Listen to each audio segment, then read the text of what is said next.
إنا أعطيناك الكوثر فصل لربك وانحر إن شانئك هو الأبتر صدق الله مولانا العظيم مولاي صل وسلم دائما أبدا على حبيبك خير الخلق كلهم محمد سيد الكونين والثقلين والفريقين من عرب ومن عجم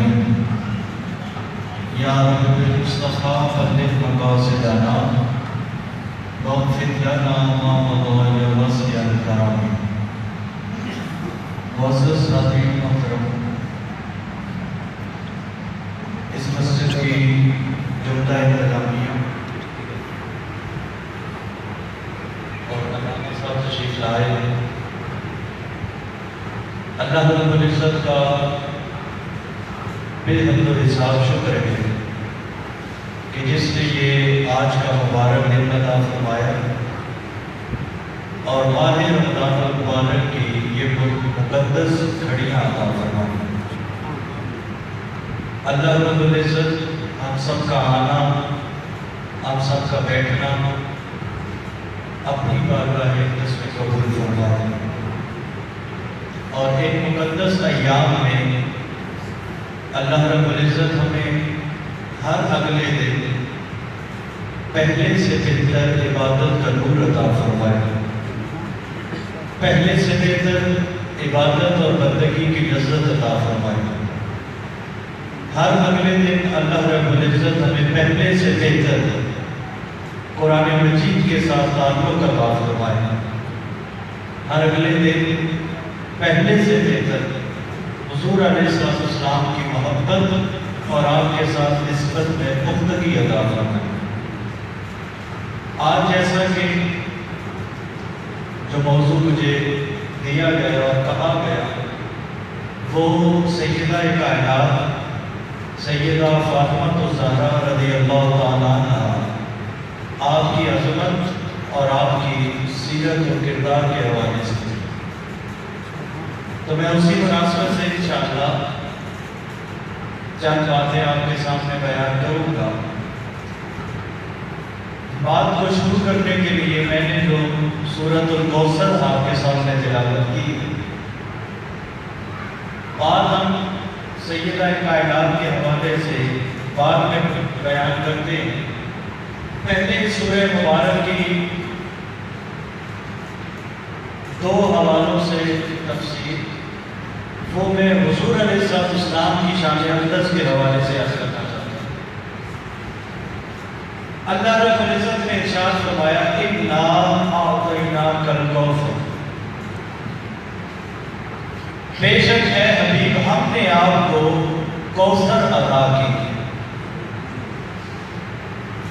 اب سمجھنے والی بات یہ ہے کہ اللہ رب العزت نے اس سورت کا آغاز اِنَّا سے کیا کہ بے شک ہم نے، آگے پھر بیان کیا اعطینا، ہم نے عطا کیا۔ اب آپ بھی روزمرہ اردو بولتے ہیں، جو باقی زبانوں میں سے انگلش بولے یا عربی بولے، تو ہر زبان کا یہ قاعدہ ہے کہ جب بھی ایک کی بات ہوتی ہے تو اردو میں بات میں کہہ کے ہوتی ہے۔ عربی کے لیے واحد متکلم کا صیغہ آتا ہے، انگلش کے لیے آئی کا لفظ آتا ہے۔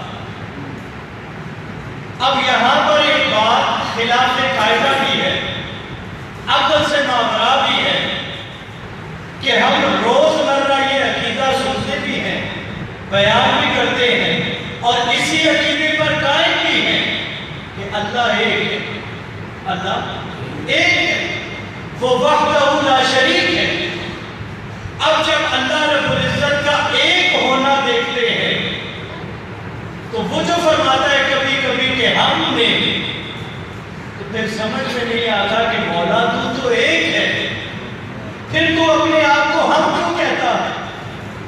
اگر تیرا ایک ہونا دیکھتے ہیں تو تیرا ہم کہنا سمجھ میں کیا آتا؟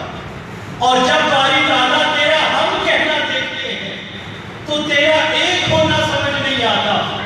یہ راز تو سمجھا ذرا کہ جب تو ایک ہے تو پھر اپنے آپ کو میں نہیں بلکہ ہم کیوں کہتا ہے؟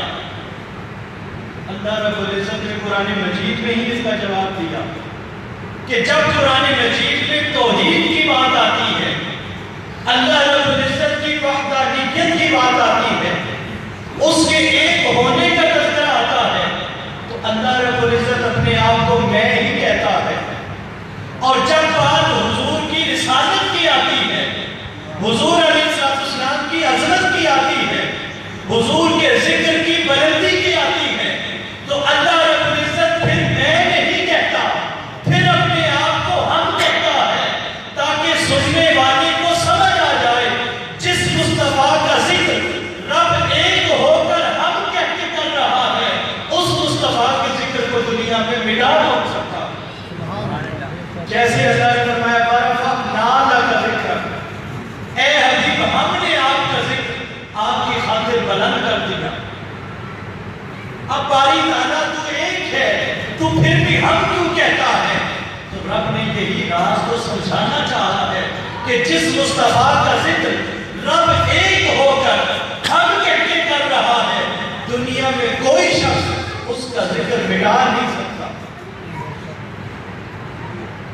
اعلیٰ حضرت علیہ رحمت یہی بات تو کہتے ہیں کہ مٹ گئے مٹتے ہیں مٹ جائیں گے عادات ہیں، مٹ گئے مٹتے ہیں مٹ جائیں گے عادات تیرے، نہ مٹا ہے نہ مٹے گا کبھی چرچا تیرا. اس لیے کہ حضور کا ذکر اب دنیا میں کوئی بلند نہیں کر رہا، حضور کا ذکر رب نے پہلے بلند کر دیا. اب دنیا میں ہم پھر کیا کرتے ہیں؟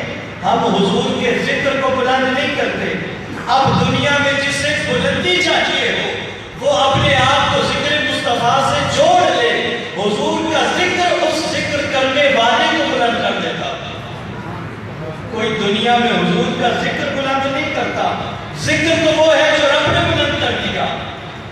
اب جو بلندی خود چاہے اور یہ چاہے کہ مجھے بلندی ملے، مجھے عروج ملے، مجھے شان ملے، وہ اور کچھ نہ کرے، اپنے آپ کو حضور کے ذکر سے جوڑ لے، حضور کا ذکر اس بندے کو بلند کر دیتا.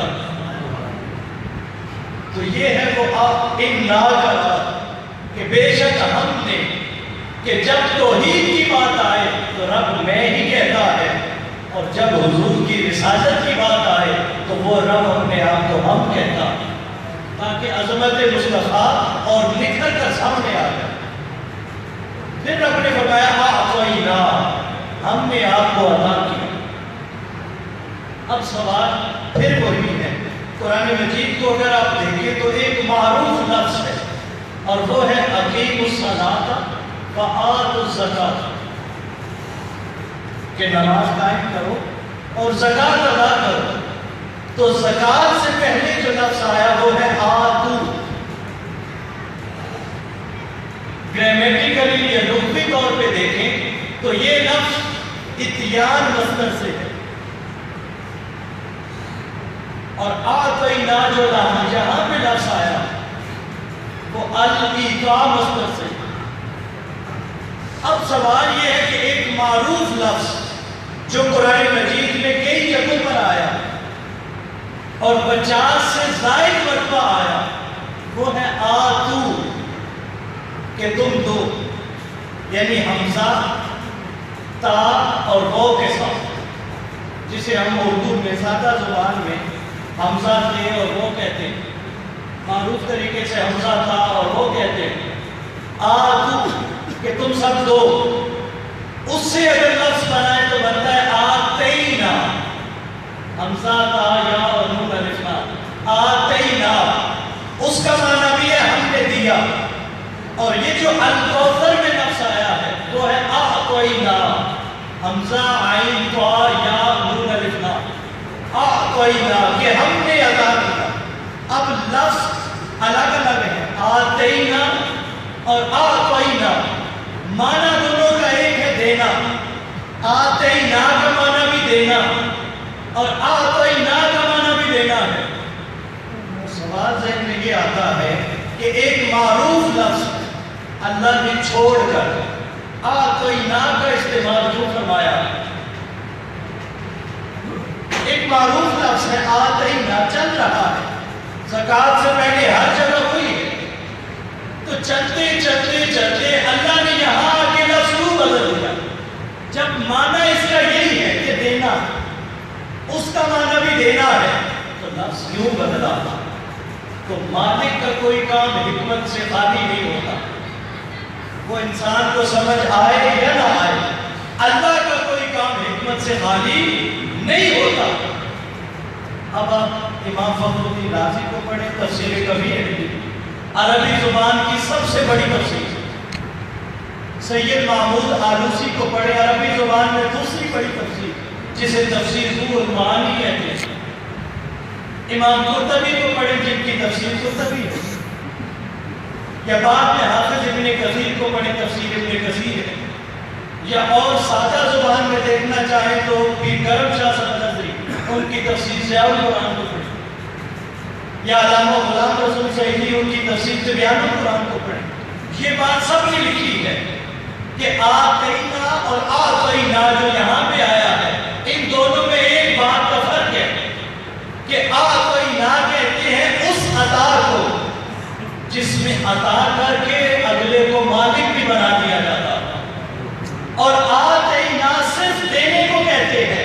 ہم کسی کو جب زکوٰۃ دیتے ہیں، جن پر فرض ہے، جب وہ دیتے ہیں تو زکوٰۃ دینے والا جو زکوٰۃ جس کو دے رہا ہے اسے اپنے اصلی خزانوں کا مالک نہیں بناتا، صرف اتنی رقم کا مالک بناتا ہے جتنی اسے دے رہا ہے۔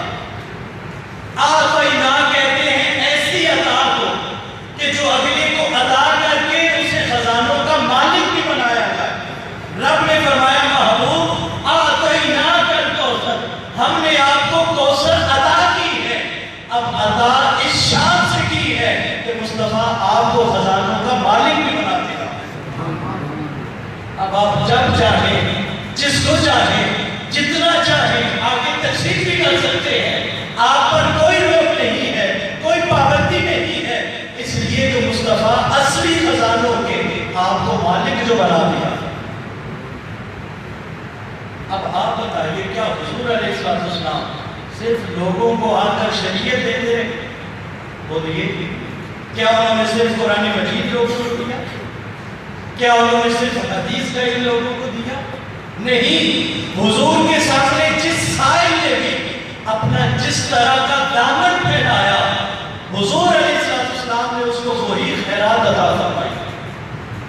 اگر بارگاہ مصطفیٰ سے کوئی قرآن کا علم لینے آیا، اسے مصطفیٰ نے قرآن کا علم عطا کیا۔ اگر کوئی حدیث کا علم لینے آیا، اسے حدیث کا علم عطا کیا۔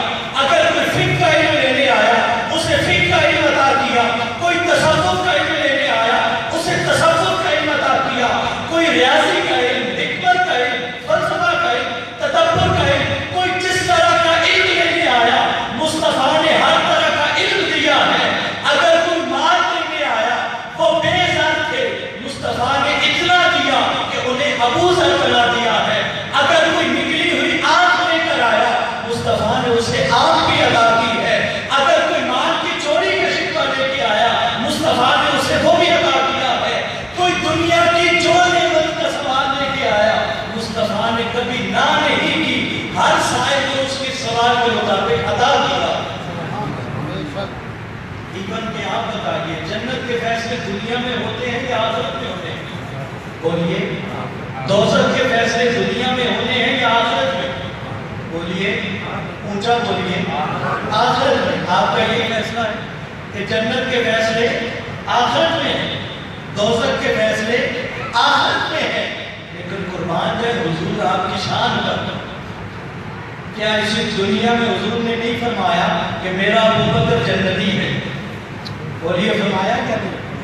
اسی دنیا میں نہیں فرمایا میرا عمر جنتی ہے، میرا عثمان جنتی ہے، میرا علی جنتی ہے، میرا طلحہ ابن زبیر جنتی ہے، عبد الرحمن ابن عوف جنتی ہے، عشرہ مبشرہ سارے گنوا دیے۔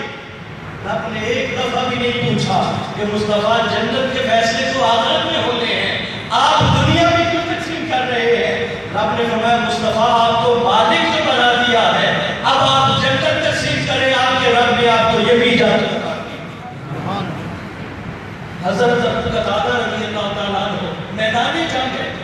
دشمن سے لڑتے لڑتے دشمن نے وار کیا، سیدنا ابو قتادہ کی آنکھ نکل گئی۔ اب میدان جنگ ہے، آنکھ نکل گئی۔ حضرت ابو قتادہ وہ آنکھ اپنی ہتھیلی پہ رکھتے ہیں اور سیدھا حضور کے پاس آ جاتے ہیں۔ اب حضرت قتادہ کو نہیں پتا کہ آنکھ دینا اللہ کا کام ہے، بولیے پتا ہے کہ نہیں پتا؟ ان سے پڑھ کر کوئی توحید والا کام ہو سکتا ہے، لیکن نکلی ہوئی آنکھ ہتھیلی پہ رکھ کے حضور کے پاس آتے ہیں، آ کر عرض کرتے ہیں اللہ کے رسول آنکھ نکل گئی ہے۔ حضور بھی نہیں کہتے کہ قتادہ آنکھ دینا میرا کام نہیں اللہ کا کام ہے۔ حضور فرماتے ہیں قتادہ کیا چاہتے ہو؟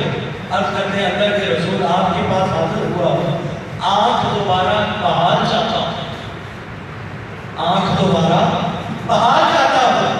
میرا وجدان یہ کہتا ہے کہ حضرت ابو قتادہ کو یہ تو پتا تھا کہ آنکھ دینا اللہ کا کام ہے، انہیں یہ بھی پتا تھا کہ اللہ آنکھ ایک دفعہ ہی دیتا ہے، اگر آنکھ دوبارہ لینی ہے تو پھر قدر سے نہیں مصطفیٰ سے لینی پڑے گی۔ نکلی ہوئی آنکھ لے کر حضور کے پاس حاضر ہو جاتے، آ کر عرض کرتے اللہ کے رسول آنکھ نکل گئی ہے، بحالی چاہتا ہوں۔ حضور علیہ السلام قربان جائیں آپ پر، آپ نے ایک دفعہ بھی نہیں کہا کہ اے قتادہ آنکھ دینا اللہ کا کام ہے میرا کام نہیں ہے۔ سیدنا ابو قتادہ رضی اللہ تعالیٰ عنہ ان کی نکلی ہوئی آنکھ حضور ایسے ہاتھ میں پکڑتے ہیں اور جس جگہ سے آنکھ نکلی تھی اس جگہ پہ رکھتے اور اپنا لعاب دہن نکال کر حضور اس آنکھ کے گرد لگاتے ہیں اور لعاب دہن لگا کر حضور فرماتے ہیں قتادہ آنکھ کھولو ذرا، وہ آنکھ کھولتے ہیں۔ سیدنا ابو قتادہ نے 100 برس کے قریب عمر پائی ہے اور بعض محدثین نے تو 120 تک بھی لکھا ہے، 100 پر تو سب کا اتفاق ہے۔ انہوں نے اتنی عمر پائی، کہتے ہیں کہ عمر کے آخری دن تک دوسری آنکھ کا نور کم ہوتا رہا، لیکن جو آنکھ میدان جنگ میں مصطفیٰ نے عطا کی تھی اس کا نور ہر روز بڑھ جاتا تھا۔ یہ ہے کہ حضور کو اللہ نے خزانوں کا مالک بھی بنا دیا۔ اب کوئی دنیا لینے آتا تو حضور دنیا دیتے، کوئی مال لینے آتا تو مال دیتے، کوئی بکریوں کا ریوڑ لینے آتا تو حضور وہ عطا فرماتے، کوئی دنیا میں کوئی اور نعمت آتا تو وہ دیتے حضور، کوئی علم لینے آتا تو علم دیتے، کوئی معرفت لینے آتا تو معرفت دیتے، کوئی اللہ کی بندگی کا نور لینے آتا اسے وہ عطا کرتے۔ جس طرح کا سائل ہوتا مصطفیٰ ویسی عطا فرما دیتے۔ کیوں؟ کیونکہ رب نے مالک جو بنا دیا، میں تو مالک ہی کہوں گا کہ وہ مالک کے حبیب، میں تو مالک ہی کہوں گا کہ وہ مالک کے حبیب، یعنی محبوب و محب میں نہیں میرا تیرا۔ اللہ نے مالک جو بنا دیا، اب ہے کہ اللہ نے پھر عطا کیا کیا؟ اللہ نے فرمایا الکوثر، اے حبیب ہم نے آپ کو کوثر عطا کر دیا۔ اب لفظ ایک بولا اور اس ایک لفظ کے اندر اللہ رب العزت نے 16 شانیں چھپا دی۔ کتنی شانیں؟ 16 شانیں، یعنی بیک وقت الکوثر کا لفظ بول کر اللہ نے حضور کو 16 شانوں کا مالک بنا دیا۔ اسی الکوثر سے مراد کہ حضور کو حوض کوثر کی نعمت عطا فرمائی، اسی الکوثر سے مراد کہ حضور علیہ السلام کو کثرت کے ساتھ معجزات عطا فرمائے، اسی الکوثر سے مراد کہ حضور کو کثرت امت عطا فرمائی، اسی الکوثر سے مراد کہ حضور علیہ السلام کو جنت کی نہروں کا مالک بنایا، اسی الکوثر سے مراد کہ حضور کو اللہ نے حسن و جمال کی کثرت عطا فرمائی، اسی الکوثر سے مراد کہ حضور علیہ السلام کو اللہ نے ختم نبوت کا تاج پہنا کر بھیجا ہے، اسی الکوثر سے مراد کہ حضور علیہ السلام کو اللہ نے نبیوں اور رسولوں کا امام بنا کے بھیجا ہے، اسی الکوثر سے مراد کہ حضور علیہ السلام کو اللہ نے علم کی کثرت عطا فرمائی، اسی الکوثر سے مراد کہ اللہ نے حضور کو حکمت کی کثرت عطا فرمائی، اسی الکوثر سے مراد کہ اللہ رب العزت نے حضور علیہ السلام کو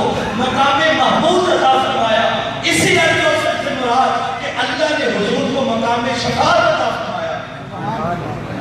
ساری شانیں الکوثر کے پردے میں چھپی ہیں۔ اور اسی الکوثر کا ایک معنی جسے جمہور ائمہ نے لکھا ہے، ائمہ تفسیر میں، وہ یہ کہ اس سورہ مبارک کا جو شان نزول ہے وہ یہ تھا کہ جب حضور کے تخت جگر سیدنا ابراہیم کا وصال ہوا، سیدنا قاسم کا پہلے ہو چکا تھا، سیدنا ابراہیم کا جب وصال ہوا تو کفار و مشرکین نے کہا کہ یہ نبی تو بے نسل ہو گئے، اس کی تو اب نسل ہی نہیں چلے گی، کیونکہ عام معاشرے میں نسل جو چلتی ہے وہ بیٹے سے چلتی ہے۔ اب یہ ایک الگ حکمت ہے کہ اللہ نے حضور کے بیٹوں کو بالغ ہونے کیوں نہیں دیا، اس میں حضور کی ختم نبوت کی حفاظت ہے۔ اب کیونکہ ختم نبوت کا تاج تو حضور کے سر انور پہ ہے، تو اللہ نے آپ کے بیٹوں کو بالغ نہیں ہونے دیا کہ مصطفیٰ کا بیٹا اگر بالغ ہوا اور اسے میں نے نبی نہ بنایا تو لوگ تانا دیں گے اور کہیں گے کہ پچھلے نبی بھی نبی ہوتے تھے، ان کے بیٹے بھی نبی ہوتے تھے، مصطفیٰ خود تو نبی ہوئے، آپ کا بیٹا نبی کیوں نہیں ہوا؟ اگر نبوت نہ دی تو لوگ تانا دیں گے کہ مصطفیٰ کا بیٹا ہو کر اسے رب نے نبی نہیں بنایا، اور اگر نبوت دی تو پھر میرا حبیب خاتم النبیین نہیں رہے گا۔ اس لیے اللہ نے بیٹا بھی دیا تاکہ کوئی بیٹا نہ ہونے کا تانا بھی نہ دے، اور بالغ ہونے سے پہلے بیٹا واپس لے لیا تاکہ ختم نبوت کی حفاظت بھی ہو جائے۔ تو کفار و مشرکین نے تانے دیے اور کہا کہ نبی تو بے نسل ہو گیا۔ اللہ نے کہا محبوب آپ پریشان نہ ہوئے، آپ بے نسل نہیں ہیں بلکہ آپ کو بے نسلی کا تانا دینے والے خود وہ بے نسل ہو جائیں گے۔ رہی آپ کی نسل کی بات تو اللہ نے فرمایا مصطفیٰ آپ کی نسل ہم ایسی چلائیں گے کہ رہتی دنیا تک، اب جب تک دنیا رہے گی مصطفیٰ آپ کی نسل چلتی رہے گی، آپ کی نسل ختم نہیں ہوگی۔ کوئی دور بھی ایسا نہیں گزرا کہ جس دور میں حضور کی آنکھ پر کوئی شہزادہ نہ رہا۔ اب سوال ہے کہ حضور کی نسل پھر کس سے چلی؟ تو وہ ہے کہ الکوثر جو عطا فرمائی وہ یہ ہے کہ اے حبیب آپ کے بیٹے اللہ نے واپس لے لیے تو کیا ہوا؟ اب آپ کی نسل بیٹے سے نہیں چلے گی، آپ کی نسل چلانے کے لیے اللہ آپ کو فاطمہ جیسی بیٹی عطا کر رہا جن سے آپ کی نسل چلے۔ تو یہ الکوثر کا ایک معنی یہ بھی دیا گیا کہ حضور کو اللہ نے فاطمہ جیسی بیٹی عطا فرما دی جن سے حضور کی آگے نسل چل رہی ہے۔ اب کائنات میں جو بھی سید زیادہ ہے وہ فاطمہ کی نسل سے، تو حضور کی ساری نسل وہ سیدہ کائنات فاطمہ الزہرا سے چلتی ہے۔ اب وہی سیدہ کائنات ہیں جن کی عظمت قرآن مجید میں اور بھی کئی مقامات پر آئی۔ یہی جو آج ہم روزے رکھ رہے ہیں، رمضان المبارک کے روزے ہیں، وہاں رمضان کے نہیں تھے، نفلی روزے تھے۔ کون سے روزے تھے؟ نفلی روزے تھے۔ اور سیدہ کائنات اور سیدہ علی المرتضیٰ رضی اللہ تعالیٰ دونوں نے جب امام حسن مصطفیٰ اور امام حسین علیہ السلام جب دونوں ان کو نظر لگ گئی تھی تو دونوں نے منت کے روزے مانگے تھے کہ ان دونوں شہزادوں کو مولا تکلیف کر دے، انہیں نظر بد سے بچا دے تو ہم تیرے حضور 3 روزے رکھیں گے شکرانے کے طور پر۔ وہ شہزادے ٹھیک ہوئے۔ سیدہ کائنات اور سید علی المرتضیٰ رضی اللہ تعالیٰ دونوں نے روزے رکھے۔ پہلا دن روزہ رکھا اور جب افطار کا وقت آیا تو عین اسی لمحے دروازے پہ ایک سائل آتا اور آ کر صدا دیتا ہے کہ اے آل محمد میں ایک اسیر ہوں، قیدی ہوں، اللہ کے نام پر مجھے کچھ کھانے کے لیے دیجیے۔ وہ سارا افطاری کا سامان اٹھا کر اس سائل کو دے دیتے، خود پانی سے روزہ افطار کر دیتے۔ دوسرا دن آتا پھر روزہ رکھتے پھر افطاری کا وقت آتا ہے، دروازے پہ پھر صدا آتی ہے، اور صدا دینے والا کہتا ہے کہ اے آل محمد، میں ایک یتیم ہوں، مجھے کھانے کے لیے کچھ دیجیے۔ سید علی المرتضیٰ رضی اللہ تعالیٰ عنہ وہ سارا افطاری کا سامان اٹھاتے ہیں اور اس کو جا کے لے آتے ہیں، خود پھر پانی سے افطار کرتے ہیں۔ تیسرا دن آتا ہے، پھر روزہ ہے، افطاری کا لمحہ آیا، دروازے پہ پھر صدا ہے، اور سائل کہتا ہے کہ اے آل محمد، میں ایک مسکین ہوں، مجھے کچھ کھانے کے لیے دیجیے۔ وہ افطاری کا سامان پھر اٹھا کر اسے بھجوا دیتے ہیں اور خود پانی سے افطار کر دیتے ہیں۔ اللہ کو یہ ادا اتنی پسند آتی ہے کہ اس ادا کو قرآن کا حصہ بنا دیتے ہیں، اور فرمایا کہ وہ لوگ کہ وہ اللہ کے نام پر وَيُطْعِمُونَ الطَّعَامَ عَلَىٰ حُبِّهِ مِسْكِينًا وَيَتِيمًا وَأَسِيرًا، کہ وہ لوگ ایسے عظمت والے لوگ ہیں، ایسے نفس کے سخی لوگ ہیں، ایسے سخاوت کرنے والے لوگ ہیں، مولا کی محبت میں ایسے خرچ کرنے والے ہیں کہ وہ خود پانی سے افطار کرتے تھے اور اللہ کی محبت کی خاطر کبھی یتیم کو کھلاتے ہیں، کبھی مسکین کو کھلاتے ہیں، کبھی اسیر کو کھلاتے ہیں۔ اللہ ان سے اتنا خوش ہوتا ہے کہ ان کی اس عطا کو قرآن کا حصہ بنا دیتا۔ وہی سیدہ کائنات ہے کہ جب حضور علیہ السلام کو عیسائی مناظرے کا اور پھر مباہلے کا چیلنج دیتے ہیں، تو حضور علیہ السلام مباہلے کا چیلنج قبول کرتے ہیں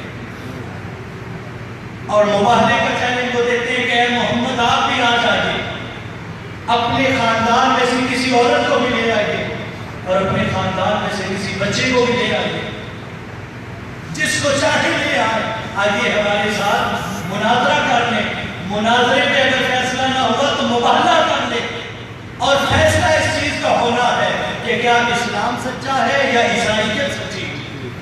حضور مباہلے کا چیلنج قبول کرتے ہیں، اور ادھر سے حضور علیہ السلام اپنے ساتھ جن کو لیتے ہیں وہ سیدنا علی المرتضیٰ کو لیتے ہیں، سیدہ کائنات فاطمہ الزہرا کو لیتے ہیں، حسنین کریمین کو لیتے ہیں۔ عیسائی جب دیکھتے ہیں کہ آج محمد ان کے ساتھ آ رہے ہیں، وہ ان کے جو بڑے پادری تھے وہ جا کر ان لوگوں کو کہتے ہیں کہ ہوش کے ناخن لیجیے، آج محمد جن ہستیوں کے ساتھ مباہلے کے لیے آ رہے ہیں، اگر ان ہستیوں نے ہاتھ اٹھا دیا تو اللہ کی عزت کی قسم ہے دنیا میں کوئی عیسائی نہیں بچے گا، ہر طرف مسلمانوں کا غلبہ ہو جائے گا۔ فَقُلْ تَعَالَوْا نَدْعُ أَبْنَاءَنَا وَأَبْنَاءَكُمْ وَنِسَاءَنَا وَنِسَاءَكُمْ وَأَنفُسَنَا وَأَنفُسَكُمْ۔ یہ بھی قرآن کا حصہ بن گیا۔ اب قرآن مجید سے میں نے اختصار ترتیب مقامات سے آپ کو عرض کر دیا، اب حدیث مبارکہ کو دیکھیے کہ حضور علیہ السلام نے خود اپنی لخت جگر سیدہ کائنات کی عظمت کیسے بیان کرنا۔ سیدنا عمر فاروق رضی اللہ تعالیٰ عنہ آپ اس حدیث کے راوی، امام ترمذی نے اپنی کتاب السنن میں اس کو روایت کیا اور امام حاکم نے اپنی کتاب المستدرک میں اس کو روایت کیا۔ سیدنا عمر فاروق فرماتے ہیں کہ ہم میں سے ہر صحابی کا یہ طریقہ ہوتا کہ جب بھی ہم حضور سے بات کرتے تھے تو بات کرنے سے پہلے یا کوئی سوال کرنے سے پہلے یا اپنی کوئی حاجت رکھنے سے پہلے ہم حضور علیہ السلام سے یہ جملہ کہتے تھے اور کہتے تھے فداک کا ابی و امی یا رسول اللہ، اے اللہ کے رسول آپ پر میرے ماں باپ قربان ہیں۔ سیدنا عمر فاروق کہتے ہیں کہ میرا بھی اور ہر صحابی کا یہی معمول تھا کہ ہم حضور کو جب بھی مخاطب کرتے تھے تو حضور کی بارگاہ میں یہ جملہ کہتے تھے اور عرض کرتے تھے اللہ کے رسول آپ پر میرے ماں باپ قربان ہیں۔ یہ جملہ کہہ کر پھر آگے ہم مسئلہ بیان کرتے تھے۔ اب وہی سیدنا عمر فاروق کہتے ہیں کہ اللہ رب العزت کی عزت کی قسم میں نے اپنی آنکھوں سے دیکھا، سیدنا عمر فاروق کہتے ہیں میں نے اپنی آنکھوں سے دیکھا کہ ایک روز ہم بیٹھے تھے اور ہمارے ہوتے ہوئے سیدہ کائنات فاطمہ الزہرا تشریف لائیں۔ وہ کہتے میں نے اپنی آنکھوں سے دیکھا کہ حضور جس جگہ تشریف فرما تھے حضور علیہ السلام اپنی جگہ پر کھڑے ہوتے کھڑے ہو جاتے اور کھڑے ہو کر حضور جدھر سے سیدہ کائنات آ رہی تھی حضور اس طرف چلنا شروع کر دیتے جیسے بندہ استقبال کے لیے آگے بڑھتا حضور اس طرف چلنا شروع کر دیتے اور آگے چلتے ہیں یہاں تک کہ سیدہ کائنات کے پاس پہنچتے ہیں اور پاس پہنچ کر عمر فاروق فرماتے ہیں میں نے اپنی آنکھوں سے دیکھا کہ حضور سیدہ کائنات کا ہاتھ پکڑ کر اس کو بوسہ دیتے ہاتھ چومتے اور پکڑ کر حضور جس جگہ خود بیٹھے آتے ہیں اور حضور علیہ السلام سید